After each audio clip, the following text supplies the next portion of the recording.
Praise the Lord. உங்கள் கவலை குழப்பமெல்லாம் மற்றவரிடம் சொல்லி அழுது புழம்புவதை விட ஆண்டவரின் சமூகத்தில் வைத்து அவரின் பாதங்களை பிடித்து கொள்ளுங்கள்.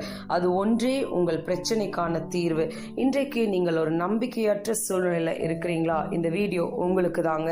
நாசியிலே சுவாசமுள்ள மனிதனை நம்பாதே, நீ நம்ப தகுந்தவர் இயேசு ஒருவரே. ஏன் நீங்க ஏசப்பாவை நம்பணும் அப்படின்னா, நீங்க அவரை நம்பும் பொழுது வசனம் சொல்கிறது, உன் நம்பிக்கை வீண் போகாது, அவருடைய தழும்புகளால நீங்க குணமாகிறோம் அப்படின்னு வசனம் இருக்குதுங்க. அநேக உபத்திரவங்களின் வழியாய் தேவனுடைய ராஜ்யத்தில் பிரவேசிக்க வேண்டும். நானும் நீங்களும் ஏசப்போட ராஜ்யத்துல பிரவேசிக்கணும்னா இந்த உபத்திரவங்கள் எல்லாம் நம்ம கடந்துதாங்க வரணும்.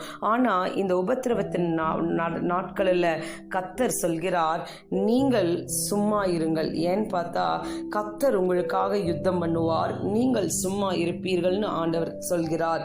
அது மட்டும் இல்லைங்க, தேவன் மேல நீங்க நம்பிக்கையாய் இருங்க. அது எப்படி நம்பிக்கையா இருக்கணும்னா, இடைவிடாமல் உன் தேவனை நம்பிக்கொண்டிரு. இப்ப என்னென்ன வசனங்களை சொல்லி அறிக்கையிட்டு ஜெபிக்கலாம்னா, நீங்க ஏசப்பாவை நோக்கி சொல்லுங்க, தேவனே பாவியாகிய என் மேல் கிருபையாய் இறங்கும் அப்படின்னு சொல்லுங்க. கர்த்தரை நம்புகிறவனும் உயர்ந்த அடைக்கலத்தில் வைக்கப்படுவான்ற வசனத்தின்படி எனக்கு ஆக கடவுதுன்னு சொல்லுங்க. கர்த்தர் நன்மையினால் உன் வாயை திருப்தியாக்குகிறார், கழுகுக்கு சமானமாய் உன் வயது திரும்ப வாழ வயது போல் ஆகிறதுங்கிற வசனத்தின்படி எனக்கும் ஆக கடவுதுன்னு சொல்லுங்க. நீர் என்னை காண்கிற தேவன்னு சொல்லுங்க. மான்களின் கால்களை போல உயரமான இடத்துல என்னை நடக்க பண்ணுன்னு சொல்லுங்க.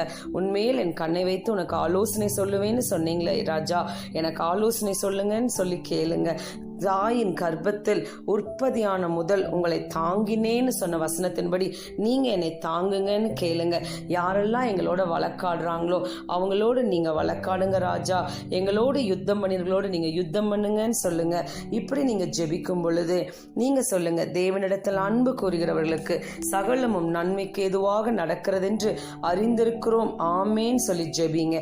இப்படி நீங்க ஜெபிக்கும் பொழுது ஆண்டவர் உங்களை பார்த்து சொல்கிறார், உன் நம்பிக்கை வீண் போகாது, சிலுவையில் வெற்றி சிறந்த தேவன் உங்களையும் உங்களை பிரச்சனையில் வெற்றி சிறக்க செய்வார். முடிவு பரியந்தம் அவர் உங்களை ஸ்திரப்படுத்துவார். ஆண்டவர் அவருடைய செட்டைகளின் கீழே உங்களை வைத்து உங்களுக்கு நிறைவான பலன் தருவார். ஆண்டவர் உங்களுக்கு கொடுக்கிற வாக்கு தத்தம், நான் உன்னை பத்திரமாய் பார்த்து கொள்ளுவேன் அப்படின்னு சொல்றாருங்க. இப்ப கண்களை மூடி ஜெபிக்கலாம். ஆண்டவரே, இந்த வீடியோவை பார்த்து கேட்டுட்டு இருக்கிற உங்களுடைய பிள்ளைகளுக்காக ஜெபிக்கிறேன். ஆண்டவரே, இவங்களை குடும்பத்தை நீங்க ஆசீர்வதிங்க. எந்த சூழ்நிலையில இவங்க தனியா இருக்கிறாங்களோ அவங்க கரத்தை பிடித்து பத்திரமாய் பார்த்து கொள்ளுவேன்னு சொன்ன தேவன் இவங்களை நீங்க பத்திரமாய் பார்த்து இவங்களுக்கு நிறைவான பலனை தாங்க. இவங்க குடும்பத்தையும் ஆசீர்வதிங்க. இயேசுவின் நாமத்தில் ஜெபிக்கிறேன், ஆமேன். இன்றைக்கு தேவன் உங்களுக்கு